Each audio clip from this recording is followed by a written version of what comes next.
제가 가끔씩 제 자신을 보면 참 경건하지 않은 모습들이 보여서 목사가 이래도 되는가 하는 의문이 생길 때가 있어요.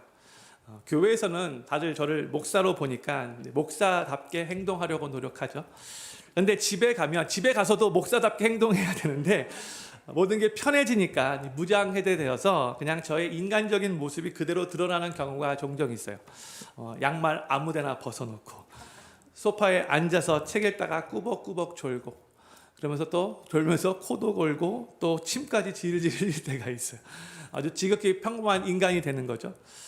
근데 이렇게 평범하게 행동하는 것은 아무런 문제가 되지 않을 수 있는데, 그런데 별로 은혜가 되지 않는 건 뭐냐면 속상한 일이 생겼을 때에 막 화내고, 또 아이들한테도 막 큰 소리 치고, 또 아내한테도 별것도 아닌 것까지 막 짜증내고 함부로 막 말하고, 교회에서 성도님들에게는 하지 않을 행동들은 집에서 할 때가 있어요.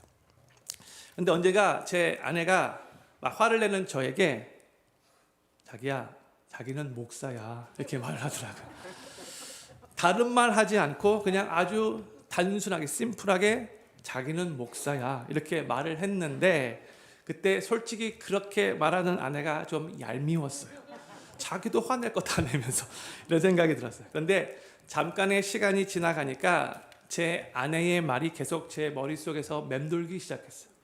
그러면서 스스로 맞다, 내가 목사인데 이렇게 행동하면 안 되지, 교회에서나 집에서나 동일하게 행동해야지, 이런 생각이 들었어요.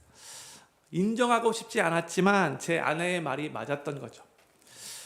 저희 집에 아들과 딸이 있는데 이제 얘네들이 PK잖아요, Pastor's Kids, 그렇죠? 근데 얘네들 커즌 중에 또 다 나이 많은 선배 PK가 있어요. 예전에 우리 애들이 그 집을 방문했다가 그 선배 PK에게 아주 중요한 걸 하나 배워왔어요. 야, 너희 아빠하고 엄마하고 둘이서 열심히 대화할 때, 그때 너희가 아빠 엄마 불러도 잘 반응하지 않을 때가 있지? 근데 우리 아빠 엄마도 그래. 근데 그럴 때 어떻게 하면 되는지 아니? 한번 오 목사님, 오 사모님 이렇게 한번 불러봐라. 그러면 즉각적으로 반응할 거다. 우리 애들이 이것을 배워가지고 와서 그 후에 종종 써먹더라고요.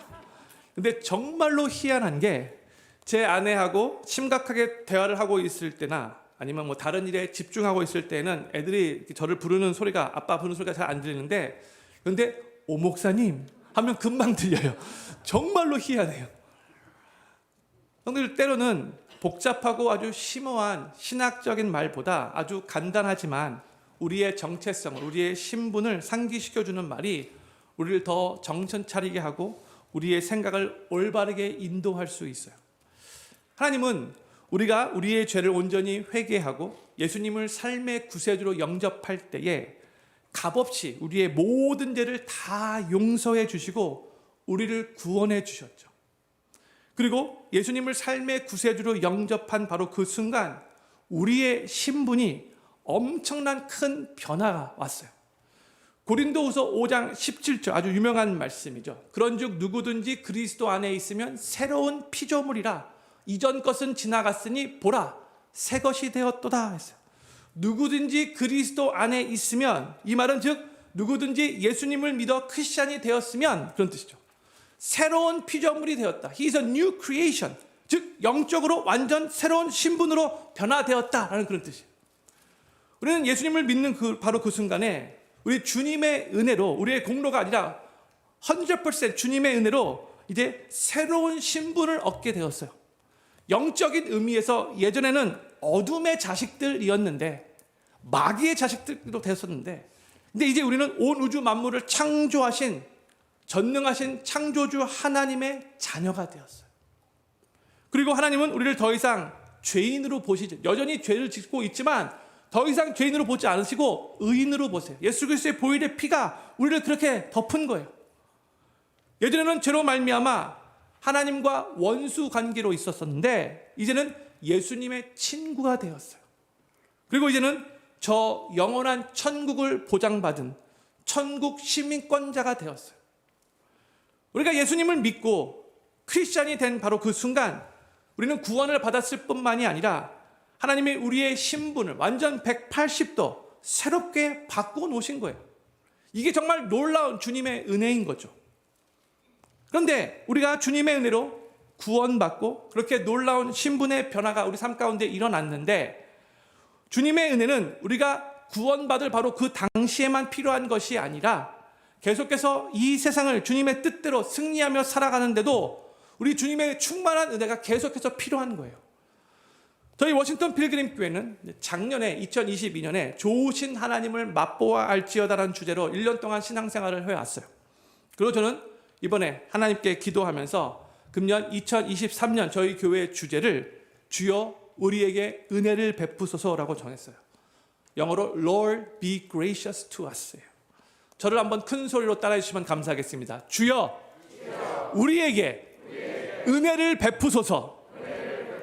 아멘이십니까? 저는 우리 워싱턴 필그림교회 모든 성도님들이 2023년 새해에는 그 어느 때보다도 우리 주님의 은혜를 간절히 사모하시기를 바라고, 또한 주님의 은혜를 많이 경험하시면서 주님의 은혜로 충만하게 채워지는 삶을 살아가시게 되기를 우리 구주 예수님의 이름으로 간절히 축원합니다. 저는 오늘 목회자 칼럼에 2023년 새해를 여는 기도문을 이렇게 올렸어요. 한번 주보에 갖고 계신 분 한번 보시면 좋을 것 같아요. 뭐 이렇게 작게 썼어? 이제 그렇게 생각하실 수 있는 분 계신데, 이 기도문은 저의 기도문은 아니고 장재기 목사님이라는 요즘에 아주 인터넷에서 기도문 많이 올리시는 분은 유명하신 분이 그 목사님의 기도문이에요. 근데 이 기도문에 금년 저희 교회의 주제와 딱 맞게 하나님의 은혜를 간구하는 내용들이 참 많이 담겨져 있어요. 그래서 성도님들이 이 기도문을 그대로 매일 따라서 읽으시면서 많이 기도하면 참 좋겠다는 생각이 들어요. 오늘이 2023년 1월 1일 저희가 새해 첫날에 주일 예배를 딱 맞아 떨어졌어요. 저는 우리 워싱턴 필그림교회 성도님들을 정말로 축복하면서 제가 이 시간 이 기도문을 읽어드리고 싶어요. 성도님들 교회 주보 칼럼란을 보시고 눈으로 따라와 주시기를 바라고, 너무 깨알 같아서 안 보인다 하신 분은 그냥 잘 들으시면 될 것 같고, 주보 없으신 분들, 온라인으로 예배 드신 분들도 그냥 제가 천천히 이 기도문을 읽을 테니까 그냥 아멘하는 마음으로 잘 경청해 주시면 좋을 것 같아요. 새해를 시작하는 첫날부터 한 해를 마치는 마지막 날까지 단 한순간도 제게서 눈을 떼지 않으시는 주님, 지나온 시간도 주님께서 지켜보시고 다가올 날들도 주님께서 함께 하심을 믿고 감사드립니다. 고난과 절망뿐인 세상에서 날마다 주님과 동행했던 노아가 주님의 특별한 은혜를 입었던 것처럼 제게도 은혜의 옷을 입혀 주시옵소서. 하나님의 은혜가 늘 예수님 위에 있었던 것처럼 저도 늘 은혜의 자리에 머물게 해 주시옵소서. 어디를 가든지 은혜가 따라오고 무엇을 하든지 은혜가 함께하고 누구를 만나든지 은혜를 입게 해 주시옵소서. 은혜로 덮어주시고 은혜로 채워 주시옵소서. 은혜로 충만하게 하시고 은혜가 흘러 넘치게 해 주시옵소서. 날마다 새로운 은혜를 더해 주시옵소서. 주님의 은혜로 제 삶의 영향력이 한계를 뛰어넘게 하여 주시옵소서. 주를 두려워하는 자를 위하여 쌓아두신 은혜, 곧 인생 앞에서 주께 피하는 자를 위하여 베푸신 은혜가 어찌 그리 큰지요. 시편 31편 19절. 주님을 경외하는 자를 위해 쌓아두신 은혜가 있다고 하시니 감사합니다. 올해 그 은혜의 창고를 활짝 열어 주시옵소서. 쌓아두신 은혜를 내려 주시옵소서. 사랑하는 가족이 주님께 돌아오게 하시고 믿음의 가정을 세우는 은혜를 주시옵소서. 잃어버린 건강을 되찾게 하시고 필요한 재정이 채워지게 해 주시옵소서. 닫혀있던 삶의 문이 열리고 하는 일마다 주님의 기쁨이 되는 은혜를 주시옵소서. 상황을 뛰어넘는 은혜를 부어주시고 말로는 설명할 수 없는 은혜가 제 삶에 가득하게 해 주시옵소서. 주님은 모든 상황을 지켜보시고 가장 알맞은 때에 가장 알맞은 은혜를 베푸시는 분이시고 제가 상상하는 것보다 훨씬 더 크고 놀랍게 일하시는 분이심을 믿습니다. 여전히 꿈이 이루어지지 않았고 기도가 응답되지 않고 한치 앞을 내다볼 수 없을지라도 그래도 저는 기도하겠습니다. 아무 일도 일어나지 않는 것처럼 보여도 이미 주님께서 일하시기 시작했음을 믿고 기도하겠습니다. 지금껏 한 번도 겪어보지 못했던 은혜가 이제 임하게 하여 주시옵소서. 꿈꿀 수 없었던 일이 일어나게 하여 주시옵소서. 놀라운 기적을 경험하게 하여 주시옵소서. 주님께서 은혜로 저를 택하시고 은혜로 제 삶을 다스리시고 은혜의 기름을 부어 주셨습니다. 저는 은혜 받은 사람입니다. 주님의 은혜가 저를 둘러싸고 있습니다. 저를 가로막는 그 어떤 것보다 주님의 은혜가 훨씬 더 강함을 믿습니다. 제가 누리는 모든 것은 주님의 은혜입니다. 이 은혜의 샘이 마르지 않도록 모든 교만한 마음을 버리고 더 겸손히 엎드립니다. 날마다 주님을 사랑하며 주님의 말씀을 따라 살면서 주님의 은혜를 붙들겠습니다. 자격 없는 자에게 은혜를 베푸시는 예수님의 이름으로 기도드립니다. 아멘. 정말로 은혜스러운 기도문이라고 생각합니다. 성도님들도 이 기도문을 매일 계속해서 읽으시면서 읽으실 때마다 믿음으로 아멘을 외치시고 정말 이렇게 기도가 응답되기를 소망하는 마음을 가지시면 너무나 좋을 것 같아요. 그리고 저는 오늘부터 이제 주일 예배 때마다 에베소서 강해를 나눌 예정입니다. 이 에베소서 안에는 주님의 은혜에 대한 내용들이 참 많이 포함되어 있는데 그러면 저희 교회 주제와 연결시켜서 저는 이 에베소서 강해 소제목을 은혜를 베푸소서 에베소서 강해로 그렇게 지었습니다. 저는 필그림교회 모든 성도님들이 앞으로 나누게 될 이 에베소서 강해를 통해 주님의 은혜를 올바르게 이해하실 수 있기를 바라고 또한 주님의 은혜에 더욱더 감사하시면서 더욱더 주님의 은혜를 사모하고 간구하시며 주님의 은혜로 늘 충만하게 체험받는 삶을 사시게 되기를 다시 한번 예수님의 이름으로 간절히 축복합니다. 저는 오늘 먼저 에베소 배경 말씀을 성도님과 나누고 싶어요. 이 배경을 잘 이해하고 아는 것이 앞으로 이 에베소서 말씀을 이해하는 데 중요하기 때문에 오늘 잘 들어주시면 좋겠습니다. 그리고 오늘 집에 가셔서 제가 앞으로 나눌 내용들 대부분이 사도행전 19장과 20장에 그렇게 기록되었는데 한번 쭉 이 사도행전 19장과 20장 말씀을 읽어보실 것을 강추합니다. 바울에게 있어서 에베소 교회는 아주 특별한 교회였어요. 그 당시 에베소라고 하는 도시는 25만 명 이상의 인구가 살고 있었던 대도시입니다. 로마 제국 안에서 여러 큰 도시가 있지만 네 번째로 큰 도시였어요. 바울은 2차 선교 여행 때부터 이 에베소에 가서 사역을 하고 싶은 마음이 있었지만 성경의 표현을 빌리자면 그때는 성령님께서 그것을 허락하지 않으셨어요. 그러다가 3차 선교 여행 때 드디어 에베소에서 사역을 하게 되었는데 무려 3년 동안 그곳에서 사역을 했습니다. 바울이 선교 여행을 하면서 가장 오랫동안 머물렀던 바로 곳이 이 에베소예요. 다른 곳에서는 이렇게 오랫동안 머무르지 않았어요. 바울이 단순히 에베소 도시가 커서 그곳에서 사역 한번 크게 해보고 싶은 야망 때문에 에베소에 가고 싶었던 것은 아닙니다. 여러 가지 이유가 있었지만 가장 큰 이유가 뭐였냐면 그곳에 우상을 숭배하는 수많은 잃어버린 영혼들이 있었기 때문입니다. 이 에베소는 우상으로 가득 찬 도시였어요. 그 당시에 사람들이 에베소라고 말할 때마다 떠올렸던 것이 뭐냐면 그것은 바로 그 어마어마한 아데미 여신의 신전이었습니다. 사진 한번 보도록 하겠습니다. 이거 누군가가 그린 그림인데 이 신전은 263년에 파괴되었어요. 근데 그 전까지 세계 7대 불가사의 중 하나로 꼽힌 건물입니다. 2000년 전에 저 건물이 웅장하게 서 있었다는 것을 한번 생각해 보십시오. 어마어마했어요.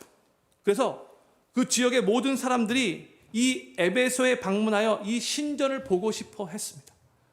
그러니까 랜드마크예요. 바로 그 지역에. 그런데 성도님들, 도시 중앙에 이렇게 큰 여신전이 있었다는 말은요, 그 도시가 성적으로 엉망이었고 문란했다는 뜻이에요. 여신전은 성적인 행위들이 막 일어났던 곳이에요.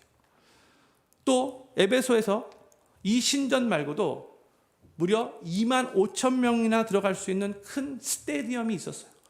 예전에 한국 잠실 야구장의 좌석수가 2만 7천 명이었다고 하는데 지금으로부터 2000년 전에 2만 5천 명에 들어갈 수 있는 이 스테디움 만들어 놓았던 거예요. 사도행전은 이 스테디움을 연극장이라고 그렇게 불렀어요. 이 연극장에 수많은 사람들이 모여서 뭘 했는가? 아데미 여신에게 제사를 지내고 축제를 벌였는데 그 모습은 바로 에베소에 살고 있었던 사람들에게는 자랑이었고 자존심이었고 더할 나위 없었던 그러한 프라이드였어요. 요즘에 찍은 에베소 스테디움이에요. 2000년이 지났어도 이렇게 잘 보수가 됐어요. 그 다음 사진 한번 볼까요? 제가 2010년에 바로 저곳에 가서 인증샷을 찍었어요. 바로 뒤에 있는 배경이 바로 그 스테디움입니다. 바꿔주세요.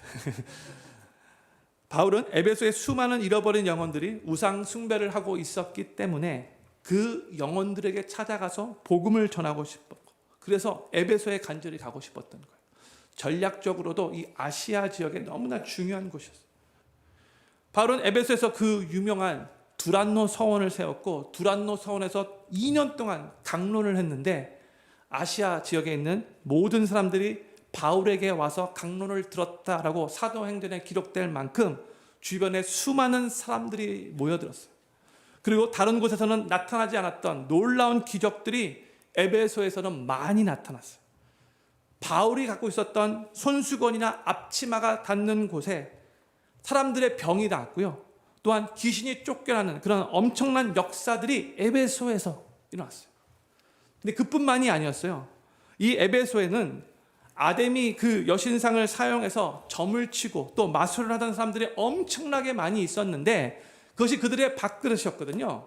그런데 이 점을 치고 마술을 하던 사람들이 예수님을 영접하고 회개하고 마술책들과 이 점책들을 다 가지고 와서 불에 태워버리는 놀라운 일들이 벌어졌어요. 그때 다 불살랐던 그 책값을 성경에서는 은 5만 세겔이라고 그렇게 기록하고 있는데 지금 돈으로 환산하면 일반 노동자 하루 임금을 100불로만 잡아도 이 은 5만은 약 20 밀리언 달러, 2천만 불 정도가 됩니다. 아무도 놀라지 않아요. 우리 필그림 교회는 이 정도 가지고 놀라신 분들이 아니에요. 이게 보석이 아니잖아요. 책이잖아요. 그렇죠? 마술책, 점책이에요. 그런데 그 당시에, 요즘도 아니고 그 당시에 약 20 밀리언 달러, 2천만 불 정도의 마술책과 이 점책을 불태웠다면 이거 어마어마한.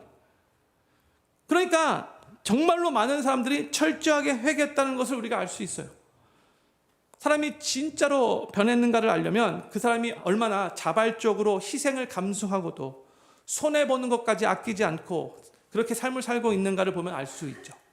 특히 자신의 밥그릇과 연결된 것을 포기한다는 거, 이거 진짜 어마어마한 변화가 있는 거예요. 그런데 이 에베소에서 예수님을 믿고 크리스찬들이 된 자들이 미련 없이 다시 옛날로 돌아가지 않겠습니다 라는 그 비장한 각오로 그 모든 마술책들 또 점책들을 다 불태워버렸던 거예요. 사역자로서 사람들이 변해서, 특히 사람들의 가치관이 변해서 옛것을 버리고 예수님 안에서 참된 영원한 가치를 추구하는 그 모습을 볼 때에 가장 큰 보람을 느끼거든요. 아마 사도 바울도 그 모습을 보고 아주 기뻐하며 흐뭇했을 거예요. 복음으로 이 큰 도시가, 우상 숭배가 가득 찼던 바로 그 도시가 점점점 아름답게 변한 듯하게 보였어요. 그런데 어느 날 갑자기 이 에베소 도시에 폭동이 일어났습니다. 우상을 만들어 팔던 사람들이 갑자기 매상이 급격하게 떨어지고 이 장사에 큰 지장이 생기니까 사람들을 선동하기 시작했어요. 예수님 안 믿는 사람들이죠. 에베소의 자랑이고 자존심인 이 아데미 여신상의 위상이 땅에 떨어지게 되었다라고 말하면서 그렇지 않아도 생계의 위협을 느끼며 저 예수 믿는 크리스찬들 못마땅해 여겼었는데 그 사람들이 한꺼번에 다 들고 일어나서 폭동을 일으킨 거예요. 그리고 그들은 크리스찬 2명을 붙잡았어요. 그리고 아까 보여줬던 그 스테디움으로 크리스찬 2명을 끌고 갔어요. 그리고 그 두 크리스찬들을 죽이겠다고 묶어놓고 큰 소리를 지르며 소동을 일으켰어요. 이들이 스테디움에 같이 모였다는 이 말은 아마 그들의 그때 숫자가 좋게 10,000명은 넘었을 거예요. 성도님들 한번 머리로 상상해 보십시오. 10,000명이 넘는 폭도들이 대형 스테디움에 모여서 붙잡아온 2명의 크리스찬을 바로 앞에 놓고 묶어놓고 2시간이 넘도록, 사도행전 보면 2시간이 넘도록 에베소 사람의 아데미여, 에베소 사람의 아데미여, 크도다 아데미여, 아데미 여신을 말하는 거죠. 그렇게 외쳤대요. 2시간 동안. 그 당시 이 에베소 사람들, 이 폭도들이 얼마나 흥분되어 있는지, 그리고 바로 그 앞에 묶여 있었던 2명의 크리스천들은 얼마나 위축되고 두려웠을까요? 한번 상상해 보세요. 10,000명이 넘는 사람 앞에서 딱 2명이 붙잡혀 앞에 앉아 있는 거예요. 많이 힘들었겠죠. 바울은 그 스테디움에 붙잡혀 들어가 있었던 2명의 크리스천들이 혹시 죽게 될까봐 자기가 직접 들어가겠다라고 그렇게 말을 했어요. 왜냐하면 선동자들이 결국 원했던 사람이 바울이었거든요. 그런데 제자들이 바울을 말렸어요. 선생님, 지금 들어가면 곧바로 죽습니다. 제자들이 바울을 간곡히 말리고 또 관원들도 바울에게 부탁하여, 영어로 보면 begging했대요. 제발 들어가지 말아 주십시오. 더 큰 폭동이 날 수 있습니다. 그래서 바울이 들어가고 싶었지만 들어갈 수 없었어요. 그러다가 결국 그 도시의 서기장이, 영어로 보면 시리 클러크가 아주 지혜로운 말로 그 군중들을 해산시켰습니다. 그런데 이 사건을 통해서 에베소 사람들은 그들이 가지고 있었던 이 아데미 여신에 대한 자존심을 아주 확실하게 보여줬어요. 너희들 까불지 마. 이 아데미 여신이 어떤 존재인데, 이런 식으로. 그리고 나서 잘 성장하고 있었던 이 에베소 교회가, 또한 승승장구하고 있었던 복음의 진보가 이 에베소에서 큰 위협을 당하게 돼요. 또한 바울은 3년 동안 열심히 사역했던 그 에베소를 이제는 떠나야만 했어요. 평안하고 안정될 때에 떠났던 것이 아니라 교회가 위기를 만났을 때에 어쩔 수 없이 안타까운 마음으로 떠날 수밖에 없었던 거예요. 그리고 급하게 그 도시를 떠나야 했기 때문에 모든 교인들과 제대로 작별 인사도 할 수 없고 그냥 떠난 거예요. 그리고 그렇게 급하게 에베소를 떠났던 바울은 이제 몇 달 후에 예루살렘으로 가는 길에 밀레도라고 하는 항구 도시에 도착해서 에베소 교회 장로님들을 불렀어요. 그리고 거기서 비로소 장로님들과 작별 인사를 하며 밤새 시간을 보냅니다.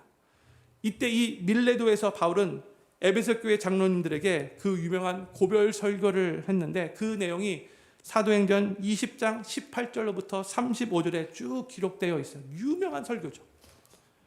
그 중에 저희가 잘 알고 있는 말씀 하나를 성도님과 같이 읽고 싶어요. 사도행전 20장 24절 말씀을 같이 읽도록 하겠습니다. 시작. 나의 달려갈 길과 주 예수께 받은 사명, 곧 하나님의 은혜의 복음 증거하는 일을 마치려 하면은 나의 생명을 조금도 귀한 것으로 여기지 아니하노라.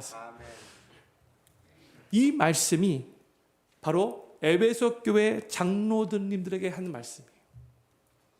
왜냐하면 바울이 지금 예루살렘으로 향하고 있는데, 예루살렘으로 향하면 다들 죽을 수 있다라고 생각했던 거예요. 그래서 말렸거든요. 그럼에도 불구하고 사도 바울이 이 말을 선포한 거예요. 그리고 사도 바울은 이 에베소 교회 장로님들에게 에베소 교인들을 잘 부탁한다고 그 영혼들을 맡깁니다. 그리고 작별 인사를 하고 장로님들과 함께 부둥켜 안고 막 울었어요. 다시는 못 볼 거라는 그런 생각 때문에 눈물이 났던 거죠. 바울의 마음 가운데는 이 에베소 교회에 대한 애정과 사랑이 가득 담겨져 있어요. 3년 동안 같이 사역하면서 나누었던 그 이야기들, 정말 놀라운 복음의 진보를 경험하며 맺었던 그 열매들, 성령님의 역사들, 놀라운 기적들. 그런데 마지막 순간에는 그 엄청난 폭동 때문에 쫓겨나다시피 떠나야 했는데, 그 남은 하나님의 백성들이 거기서 계속해서 남아서 환난을 받을 거라고 생각하니까 바울은 많이 마음이 아팠고 속상하고 안타까웠어요. 그 안타까운 마음을 가지고 바울은 이 에베소 교회 장로님들과 헤어진 후에 예루살렘으로 향했습니다. 그리고 정말로 많은 사람들이 예상했던 대로 바울은 예루살렘에 도착한 지 며칠이 안 돼서 체포되고 말았어요.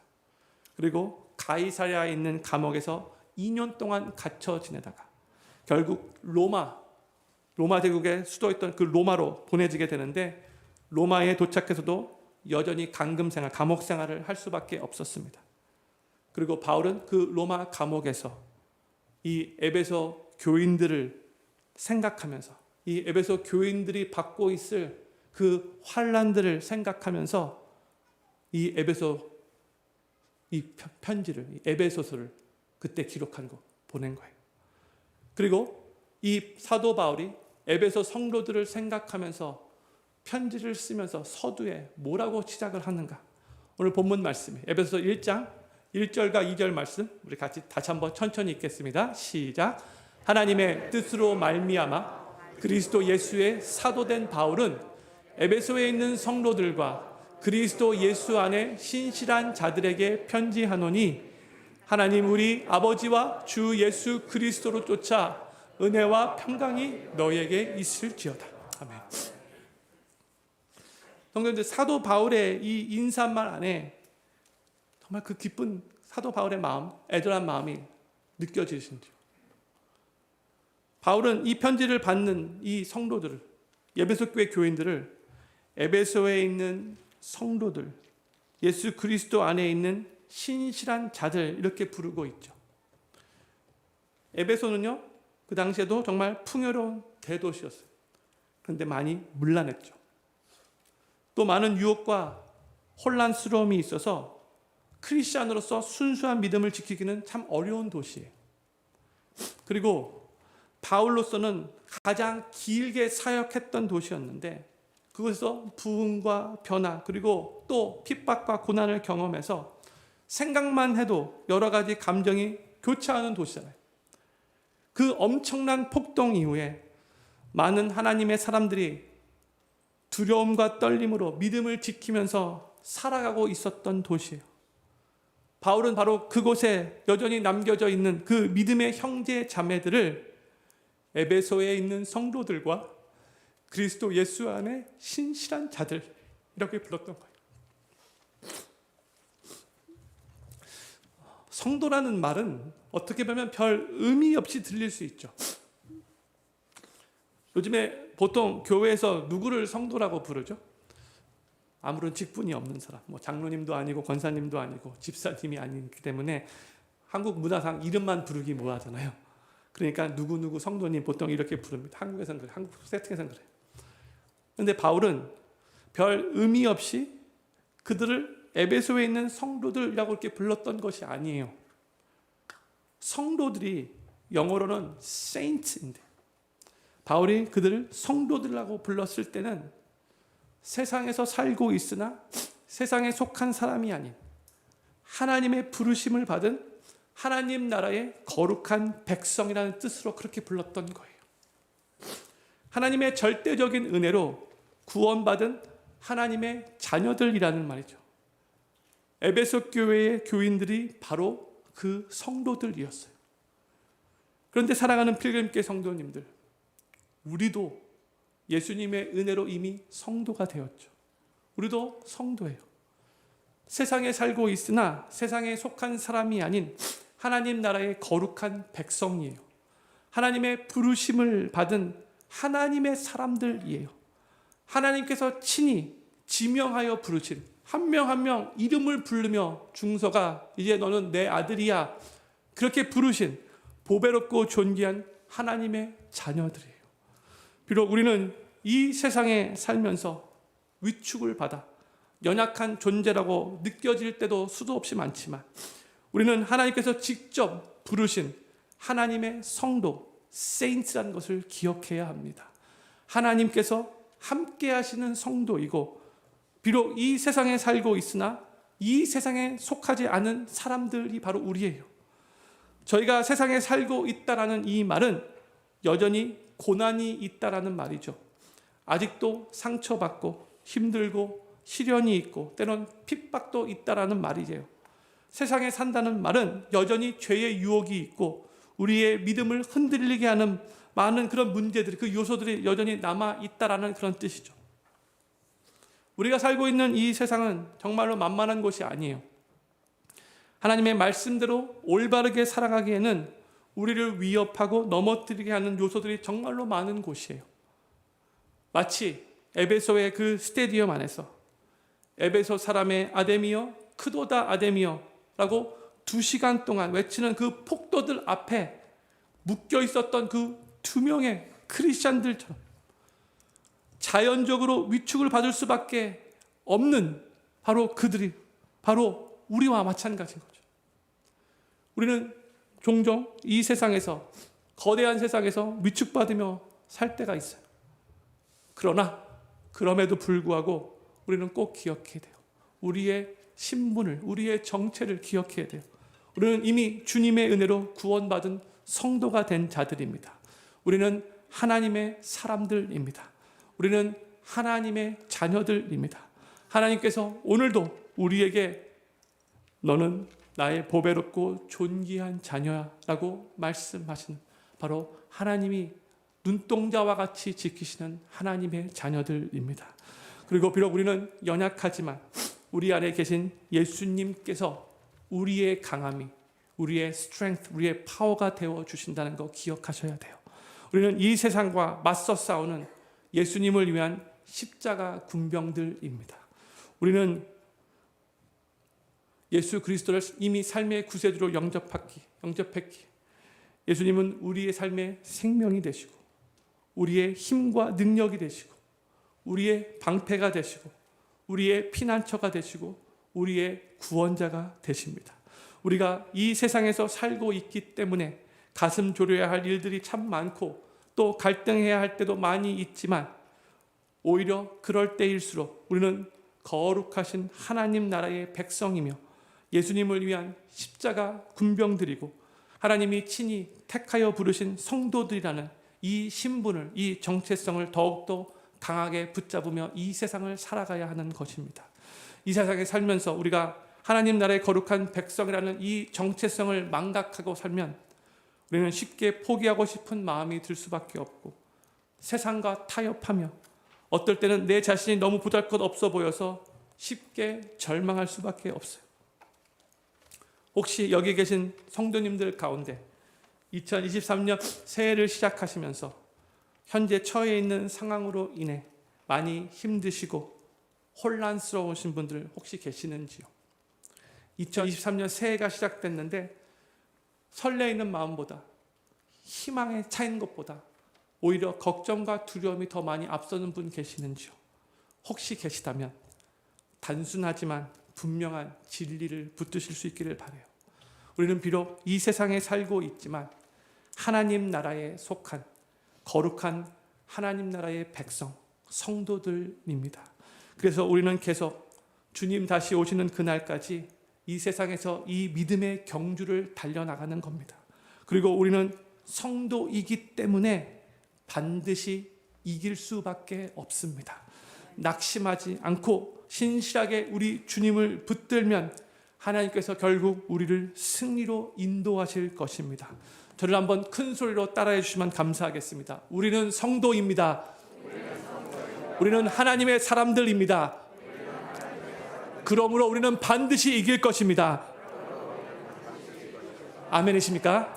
저는 필그림교회 모든 성도님들이 비록 계속해서 우리를 위협하는 이 세상에서 살고 있지만 그럼에도 낙심하지 마시고 오히려 우리가 바로 하나님께 속한 성도라는 것을 기억하시며 너는 나의 보배롭고 존귀한 자녀다라고 말씀하시는 그 하나님의 음성을 들으시고 하나님의 자녀로서 힘을 얻고 일어나셔서 계속해서 2023년 승리를 경험하시는 삶을 살아가시게 되기를 우리 구주 예수님의 이름으로 간절히 축원합니다. 한 가지만 더. 사도 바울이 에베소 교회 성도들에게 편지하면서 무슨 축복의 말을 해 주었는가? 2절 말씀 볼게요. 하나님 우리 아버지와 주 예수 그리스도로 쫓아 은혜와 평강이 너희에게 있을지어다. 은혜와 평강이 너희에게 있을지어다 라는 축복의 말을 했어요. 바울이 쓴 서신서를 보면 거의 예외 없이 은혜와 평강으로 성도들을 축복해요. 은혜는 헬라어로 카리스인데 총회, 호의, 선대의 의미를 갖고 있는 단어입니다. 제가 어제 송구영신 예배 때 이 은혜에 대한 내용을 많이 나누었는데 오늘은 더 이상 나누지 않을게요. 근데 내일 월요일 아침마다 시편의 기도가 전달되지만 내일은 어제 함께 나누었던 송구영신 예배 때 그 설교를 링크로 보내드릴 예정입니다. 어제 못 들으신 성도님들은 꼭 들어주시기를 바라고, 한 해 우리가 무엇을 위해서 기도해야 하는가를 말씀을 통해서 붙잡을 수 있기를 바라고, 이미 들으신 성도님도 다시 한번 들어주시면 좋을 것 같아요. 또한 평강은 헬라어로 에이레네인데, 이 말은 히브리어의 샬롬 개념과 동일한 그런 의미를 갖고 있는 단어예요. 처해 있는 외부 상황과 상관없이 내면으로부터 오는 평안함을 의미하는 거예요. 이 은혜와 평강은 세상으로부터 오는 것이 아니고, 또 사람들이 만들어내는 것도 아니고, 노력한다고 되는 게 아니고, 은혜와 평강은 오직 우리 주님으로부터 오는 것을 기억하시기 바랍니다. 지금 사도 바울은 옥에 갇혀 있는 상황인데, 옥 안에 갇혀 있는 이 사도 바울이 옥 밖에 있었던 성도들에게 이 은혜와 평강을 축복으로 선포한 거죠. 어떻게 보면 자신의 신세가 한심스럽고 참 비참하게 느껴질 수도 있는 상황인데, 사도 바울은 이 감옥 속에서도 하나님께로부터 은혜와 평강을 충만하게 체험하고 있었기 때문에 그 은혜와 평강을 에베소에 있는 성도들에게 축복하면서 선포할 수 있었던 겁니다. 이 은혜와 평강은 내가 처한 상황을 뛰어넘게 하는 하나님께서 주시는 축복입니다. 힘든 상황 속에서도 하나님이 우리를 은혜와 평강으로 충만하게 채워주시면 그 어떤 힘든 상황도 극복하며 승리할 수 있게 되는 겁니다.